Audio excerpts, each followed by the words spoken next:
Olá, eu me chamo Eduardo Mano e você está ouvindo a Bíblia em um ano, um projeto de leitura da Bíblia Católica em 365 dias. Este aqui é o dia de número 132. Para você que está chegando agora, no meu site eduardomano.p.com.br/podcast, existe um arquivo em PDF com um plano de leitura diário feito pela Ascensions, que é um site americano que produz conteúdo de formação católica. Estarei me utilizando da Bíblia Ave Maria, porque acredito que será de mais fácil acesso para você, e os comentários que farei são do Padre Mike Schmitz, além das notas das Bíblias de Estudo católicas. Hoje iremos ler o livro de 2 Samuel, capítulo 14, também 1 Crônicas, capítulo 18, além do Salmo 13, da Bíblia Ave Maria. Vamos ao dia de hoje. 2 Samuel, capítulo 14. Joabe, filho de Sárvia, percebendo que o coração do rei se voltava de novo para Absalão, mandou vir de Tiúca uma mulher habilidosa e disse-lhe: Põe-te de luto, toma vestes de luto e não te unjas, para pareceres uma mulher que chora um morto há muito tempo. Virás então ter com o rei, e lhe falarás assim e assim. E Joabe sugeriu-lhe o que ela deveria dizer. A mulher veio, pois, de Tiúca e apresentou-se ao rei. Lançou-se por terra e prostrou-se, dizendo: Salva-me, ó rei, salva-me. O rei disse-lhe: Que tens? Ai de mim, disse ela, sou uma viúva. Meu marido morreu. Tua serva tinha 2 filhos. Brigaram no campo, e não havendo quem os separasse, um deles feriu o outro e matou-o. E eis que agora se levanta contra a tua serva toda a família, dizendo-lhe: Dá-nos o fratricida, para o matarmos em castigo do sangue do irmão que ele matou, e exterminaremos o herdeiro. Querem assim apagar a última brasa que me resta, de modo que não se conserve de meu marido nem nome, nem posteridade na terra. O rei disse à mulher: Volta para a tua casa, tomarei providências a teu respeito. Mas a mulher de Tiúca disse ao rei: Sobre mim, e não sobre a casa de meu pai, recai a culpa. O rei e o seu trono serão inocentes. O rei disse-lhe: Se alguém te ameaçar, traze-o à minha presença, e ele não te incomodará mais. Ela juntou: Queira o rei lembrar-se do Senhor, seu Deus, para que o vingador do sangue não agrave a desgraça, matando o meu filho.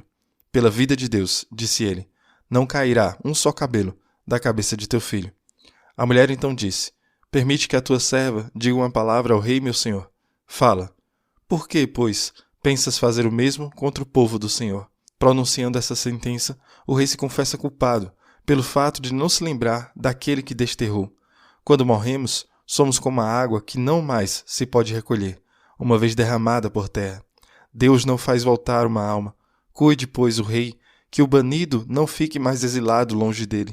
Se eu vim falar desse assunto ao rei, foi porque o povo me aterrou. A tua serva disse: Falarei com o rei, e talvez ele faça o que eu lhe pedir. Sim, o rei me ouvirá e me livrará da mão do homem que procura excluir-nos, a mim e ao meu filho, da herança do Senhor. Que o rei, ajuntou ela, se digne pronunciar uma palavra de paz, porque o rei, meu senhor, é como um anjo de Deus para discernir o bem do mal. Que o Senhor teu Deus seja contigo. O rei disse à mulher: Não me escondas nada do que te vou perguntar. A mulher perguntou: Que o rei, meu senhor, fale. Não anda a mão de Joabe contigo em tudo isso?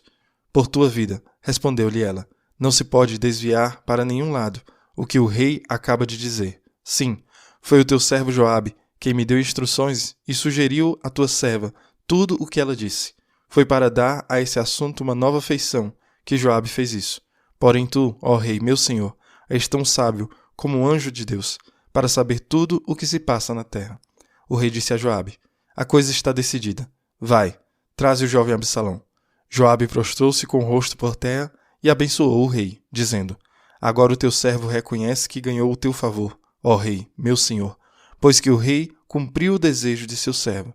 Joabe foi a Gessur e trouxe Absalão para Jerusalém. Mas o rei disse: Que ele vá para a sua casa, pois não será admitido à minha presença. Absalão retirou-se para a sua casa e não se apresentou diante do rei. Não havia em todo Israel homem mais belo que Absalão, e que fosse tão admirado como ele. Da cabeça aos pés, não havia nele defeito algum. Quando cortava o cabelo, o que fazia a cada ano, porque sua cabeleira se tornava por demais pesada, o peso deste era de 200 siclos, pelo peso real. Nasceram-lhe 3 filhos e uma filha, chamada Tamar, que era de grande beleza. Absalão permaneceu em Jerusalém 2 anos, antes de ser admitido à presença do rei. Mandou chamar Joabe para mandá-lo ao rei, mas ele não quis vir. Chamou uma segunda vez, e ele recusou-se de novo. Disse então Absalão aos seus servos: Vede o campo de Joabe ao lado do meu, semeado de cevada? Ide e lançai-lhe fogo. Os servos de Absalão incendiaram o campo. Os servos de Joabe foram ter com ele, rasgadas as suas vestes, e disseram-lhe: Os homens de Absalão incendiaram o teu campo. Joabe foi então à casa de Absalão e disse: Por que incendiaram os teus homens o meu campo? Absalão respondeu: Eu te mandei chamar, dizendo: Vem, pois quero enviar-te ao rei para dizer-lhe: Por que vim eu de Gessur? Seria melhor ter ficado lá. Quero ser admitido à presença do rei. Se sou culpado, que me matem. Joabe foi ter com o rei e contou-lhe tudo. Absalão foi chamado, entrou na presença do rei e prostrou-se diante dele, com o rosto por terra. E o rei o beijou. 1 Crônicas, capítulo 18. Depois disso, Davi derrotou os filisteus e os submeteu. Arrebatou de suas mãos Gate e suas cidades anexas. Em seguida, derrotou os moabitas, que se tornaram seus vassalos, e lhe pagaram tributo. Davi venceu, em seguida, Hadadezer, rei de Soba, em Emate, quando estava a caminho para estabelecer seu domínio sobre as margens do Eufrates. Davi tomou-lhe 1.000 carros, 7.000 cavaleiros e 20.000 soldados de infantaria. Cortou os jarretes de todos os cavalos de Tiro e deles conservou somente 100. Os sírios de Damasco vieram em socorro de Hadadezer, rei de Soba. Davi matou 22.000 deles. A seguir, estabeleceu guarnições na Síria de Damasco. Os sírios tornaram-se seus vassalos e lhe pagaram tributo. Assim, o Senhor lhe dava vitórias em todas as campanhas. Davi apoderou-se dos escudos de ouro com os quais se cobriam os servos de Hadadezer e os transportou para Jerusalém. Em Tebate e em Cum, cidades de Hadadezer, tomou ainda Davi grande quantidade de bronze, as colunas e os utensílios de bronze. Quando Tou, rei de Emate, soube que Davi tinha desfeito todo o exército de Hadadezer, rei de Soba, enviou-lhe Adorã, seu filho, para saudá-lo e felicitá-lo por ter atacado Hadadezer e por tê-lo vencido, porque Tou estava em contínua guerra com Hadadezer. Enviou-lhe também toda a espécie de vasos de ouro, de prata e de bronze. O rei Davi consagrou-os ao Senhor com o ouro e a prata que tinha tomado de todas as nações pagãs, em Edom, em Moabe, dos Amonitas, dos Filisteus e de Amaleque. Abisai, filho de Sárvia, derrotou os idumeus no Vale do Sal, eram 18.000. Colocou guarnições em Edom, e todo Edom ficou sujeito a Davi. O Senhor dava a vitória a Davi onde quer que fosse. Davi reinou sobre todo Israel, julgando e fazendo justiça a todo o seu povo. Joabe, filho de Sárvia, comandava o exército. Josafá, filho de Ailud, era arquivista. Sadoc, filho de Actobe, e Abimeleque, filho de Abiatar, eram sacerdotes. Susa era secretário. Banaías, filho de Joiada, era chefe dos cereteus e dos feleteus. Os filhos de Davi eram os primeiros ao lado do rei. Salmo 13 da Bíblia Ave Maria. Ao mestre de canto, de Davi. Diz o insensato em seu coração: não há Deus. Corromperam-se os homens, sua conduta é abominável. Não há um só que faça o bem. O Senhor do alto do céu observa os filhos dos homens, para ver se, acaso, existe alguém sensato que busque a Deus. Mas todos eles se extraviaram e se perverteram. Não há mais ninguém que faça o bem, nenhum, nem mesmo um só. Não se emendarão esses obreiros do mal, que devoram meu povo como quem come pão, eles que invocam o Senhor? Mas irão tremer de pavor, porque Deus está com a raça dos justos. Pretendeis frustrar os planos do humilde, mas o Senhor é seu refúgio. Ah, que venha de Sião a salvação de Israel, quando o Senhor tiver mudado a sorte de seu povo. Jacó exultará e Israel se alegrará. Muito bem, aqui está a história de Absalão e Davi. Isso ainda vai piorar, só para você saber.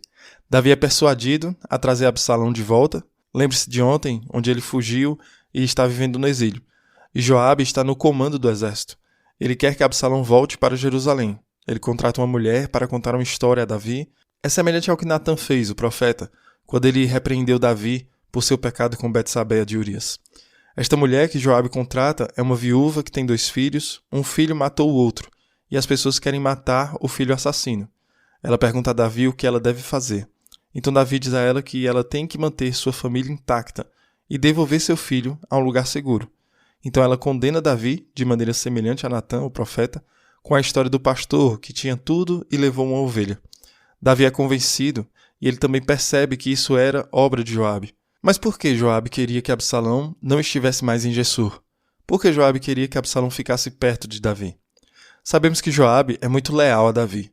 As chances são muito boas de que Joabe reconheceu que Absalão representava uma grande ameaça para Davi.